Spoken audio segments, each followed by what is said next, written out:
क्या आप जानते हैं कि गूगल पैसे कैसे कमाती है? इनका रेवेन्यू आखिर होता कहाँ से है? हम लोग तो एक क्लिक में इन्फॉर्मेशन प्राप्त कर लेते हैं, लेकिन इनको आखिर पैसे देता कौन है? इतनी सारी इन्फॉर्मेशन, दुनिया के ये सभी इन्फॉर्मेशन गूगल में हम लोग एक क्लिक में प्राप्त कर लेते हैं, तो वो सभी डाटा कहीं न कहीं तो स्टोर होगा, उनके लिए डाटा सेंटर होंगे, सर्वर है, तभी तो हम एक्सेस कर पा रहे हैं। तो इन सभी चीज़ों को, ये सभी खर्चे मैनेजमेंट कैसे होती है, और आखिर इतने अच्छे गूगल जो कि आज हम लोगों को ज़िंदगी को इतना आसान बना रही है, उनकी शुरुआत कैसे हुई थी? तो बहुत सारे क्वेश्चन का आंसर आज हम लोगों को खोजने का प्रयास करेंगे, तो इस एपिसोड पर आप बने रहें। और तो चलिए सबसे पहले हम देखते हैं कि हिस्ट्री, ए ब्रीफ हिस्ट्री देखते हैं। तो बात 1995-96 की है। उस समय दो युवक जो कि स्टैनफोर्ड यूनिवर्सिटी ऑफ कैलिफोर्निया में पढ़ रहे थे और पीएचडी कर रहे थे, लेरी पेज और सर्गे ब्रिन्स। तो उन दोनों को एक प्रोजेक्ट पर काम करना था। तो वे दोनों लड़के सर्च करने लगे कि कौन सा प्रोजेक्ट पर काम करें।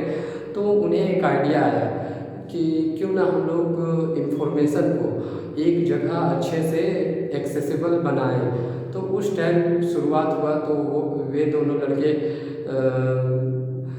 पहले क्या था कि इंफॉर्मेशन एक्सेल सीट जैसे होता है उस टाइप में होता था। तो वे दोनों लड़के ने मिलकर सबसे पहले बैकलिंक किया, जैसे कि एक साइट है उसमें दूसरे साइट का लिंक किया, इसी तरह लिंक किया। फिर चीज़ों को धीरे धीरे इम्प्रूव करते करते अभी 1998 में स्थापना हुआ। 4 सितंबर 1998 को ये गूगल ऑफिशियली एस्टेब्लिश हुआ। उसके बाद 1997 15 सितंबर 1997 को इसका डोमेन परचेज किया गया था। तो इसी तरह और फिर धीरे धीरे इम्प्रूव करते करते आज आप लोग देख सकते हैं 20-22 सालों में गूगल इतना अच्छा प्लेटफॉर्म बन चुका है, और भी यह इम्प्रूव हो ही रहा है। तो चलिए देखते हैं कि और क्या क्या चीज़ें हैं। तो अगस्त 19 2004 को आईपीओ लॉन्च हुआ और ये पब्लिक कंपनी बन गई। और उसके बाद धीरे धीरे इन्होंने सभी छोटे बड़े कंपनियों को एक्वायर करना शुरू किया, और जो भी इनको लगा कि काम है उनको एक्वायर। 13 नवंबर 2006 को यूट्यूब को $1.65 बिलियन में एक्वायर किया गया। 11 मार्च 2008 को डबल क्लिक को, जो एड के लिए है, डबल क्लिक को 3.1 मिलियन में। फिर 2011 में देखा गया कि 3 बिलियन सर्चेज पर डे हो रहा है। अभी तो 8.5 बिलियन या 9 बिलियन सर्च पर डे होता है। तो चलिए देखते हैं कि गूगल का आखिर मालिक कौन है, हु ओन्स गूगल। तो इसका शुरुआत जिन्होंने किया था लेरी पेज और सर्गे ब्रिन्स, वही है इनके ऑनर। और इन्होंने अल्फ़ाबेट कंपनी का सब्सिडरी अभी बन गया है गूगल। अल्फ़ाबेट एक ऐसा कंपनी है जिसमें और भी बहुत सारे कंपनी है गूगल के अलावा, लेकिन सबसे बड़ा कंपनी गूगल है। गूगल का मिशन स्टेटमेंट क्या है? तो इनका मिशन स्टेटमेंट ये है कि our mission is to organise the world's information and make its universally accessible and useful. तो बहुत अच्छा है इनका मिशन, और लगातार ये इम्प्रूव कर रहे हैं। तो आखिर गूगल पैसे कैसे कमाती है? मेन क्वेश्चन यही आता है कि गूगल पैसे कैसे कमाती है। तो ये इनका मेनली इनकम होता है एडवर्टाइजिंग के थ्रू। एडवर्टाइजिंग के थ्रू इनका 80% रेवेन्यू होता है, और बाकी का बचा कुचा हो जाता है गूगल क्लाउड हो गया, या फिर और भी सॉफ्टवेयर है, सब्सक्रिप्शन है, यूट्यूब प्रीमियम है, ये सभी के द्वारा इनका रेवेन्यू होता है। तो इनका एडवर्टाइजिंग में मेनली एडसेंस होता है, एडमोब होता है, डबल क्लिक। एडसेंस होता है वेबसाइट के लिए और यूट्यूब के लिए। एडमोब होता है एप्लीकेशन के लिए। एप्लीकेशन एंड्रॉयड एप्लीकेशन जो आजकल बहुत पॉपुलर हुआ है, उसके भी पीछे एक कहानी है। मोटोरोला को एक्वायर किया गया, उसके बाद एंड्रॉयड ऑपरेटिंग सिस्टम गूगल ने तैयार किया। वहाँ से फिर कहानी की शुरुआत हुई। तो उसके लिए एडमोब हो गया मोबाइल एप्लीकेशन के लिए। और अभी गूगल के सीईओ आप सभी जानते हैं ये हैं कि सुंदर पिचाई है, जो 24 अक्टूबर 2015 को बने थे। और उसके बाद 3 दिसंबर 2019 को अल्फ़ाबेट के भी सीईओ बन गए।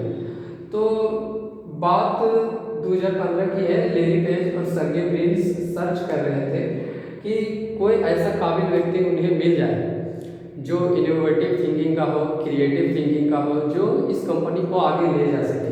तो उस समय उनको सुंदर पिचाई मिले और आखिरकार उनको सीईओ बनाया गया। तो अब देखते हैं कि गूगल का कंपटीटर्स कौन कौन है। तो इनका कंपटीटर जनरली कोई नहीं है। क्यों? क्योंकि इन्होंने इतना अच्छा सर्विस लगातार इम्प्रूव किए हैं, तो कोई कंपटीटर है ही नहीं। इनका सर्च इंजन में आता है Google, Yahoo, Bing, DuckDuckGo, Baidu और येंडेक्स। तो जनरली 92% सर्च तो गूगल के द्वारा ही होता है। बाकी का बचा कुचा जो रह गया सो इस सभी के द्वारा। और पॉलिटिकल रीजन के द्वारा, जियो पॉलिटिक्स रीजन के कारण बाइडू चाइना में पॉपुलर है, जहाँ बाइडू में सब सर्च होता है चाइना में, और येंडेक्स रसिया में, वो भी जियो पॉलिटिक्स के कारण।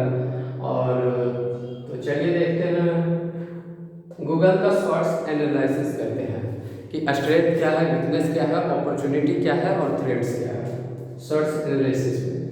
तो स्ट्रेंथ इनका ये है कि लीडरशिप क्वालिटी बहुत अच्छा, ब्रांडिंग कर चुके हैं ये और आगे बढ़ रहे हैं। वीकनेस में आ जाता है इनका कि सबसे बड़ा वीकनेस है कि टोटली एडवर्टाइजिंग पर बेस्ड है, एडवर्टाइजिंग पर ही पूरी तरह से बेस्ड है। और भी जैसे जियो पॉलिटिक्स रीजन हो गया, जैसे दुनिया के अलग अलग क्षेत्र, तो कहाँ कहीं कुछ होता है तो उनसे इनको बहुत फर्क पड़ेगा। तो ये सभी वीकनेस है। अपॉर्चुनिटी है ये है कि वो वेरिएबल मार्केट में जा सकते हैं, क्लाउड में जा सकते हैं और भी खुद को एक्सपेंड कर सकते हैं। तो ये उनके लिए अपॉर्चुनिटी है। थ्रेड्स में ये है कि उनको दुनिया के अलग अलग हिस्सों में जाने के लिए थ्रेड्स में मेन यही है कि उनको पॉलिटिशियन से ये करना पड़ता है, फिर जियो पॉलिटिक्स रीजन, ये सभी, फिर प्राइवेसी पॉलिसी हो गया, ये सभी थ्रेड्स हैं। और कंक्लूजन ये है कि गूगल धीरे धीरे खुद को इम्प्रूव कर रहा और इतनी बड़ी पूरी दुनिया को लेकर चल रहा, तो ये कोई आसान बात नहीं है।